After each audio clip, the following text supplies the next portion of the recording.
আল্লাহর দুষ্ট পয়গম্বর হযরত মুহাম্মদ মুস্তাফা সাল্লাল্লাহু আলাইহি সাল্লাম যেই দিন এই দুনিয়ায় পর্যন্ত তাশরিফ আনছেন 365টা মূর্তি ভাঙ্গা তুসনাস হইছে, কোনো মানুষের দিন ভাঙ্গিছেন না। আর আমরা সেই নবীর উম্মত, আমরা কোনো মুনাফিকদের সহ্য করি না। আরে ইসরায়েল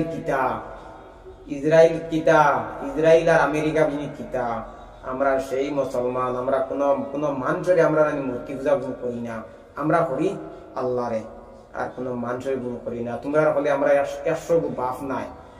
সেই নবী দুনিয়ায় তাইছেন 365টা মূর্তি ভাঙ্গিয়া তুসনাস হইছে, কোনো মানুষের ভাঙ্গিছেন না। সেই নবীর আমরা উম্মত, আমরা কারো কাছে আমরা মাথা নত বিঘ্ন করি না, একমাত্র আল্লাহর কাছে করি। ইসরায়েলের কাছে কোনো মুসলমানে নানি মাথা নত বিঘ্ন করতা না। কোনো মুসলমানে ফিলিস্তিন একারে মারিয়া করে ধ্বংস যুদ্ধ নানি করিলায়, হামাস মারিয়া একারে সে ধ্বংস নানি করিলায়, তার বাদেও কোনো মুসলমানে মাথা নত বিঘ্ন করতা না। ফিলিস্তিন এমন একটা দেশ, ছোট্ট একটা দেশ। ইসরায়েল হইয়া কোন দেশ আসলো না। আমেরিকা 2 মিনিটের লাগি যদি ইসরায়েলের খর থেকে যদি হরি যায় 2 মিনিটের লাগি। ইরানে নাই, মুসলমান কোনো কান্তি লাগতো না। ফিলিস্তিনের মানুষে উড়িয়া মারি লইবা ইসরায়েলের,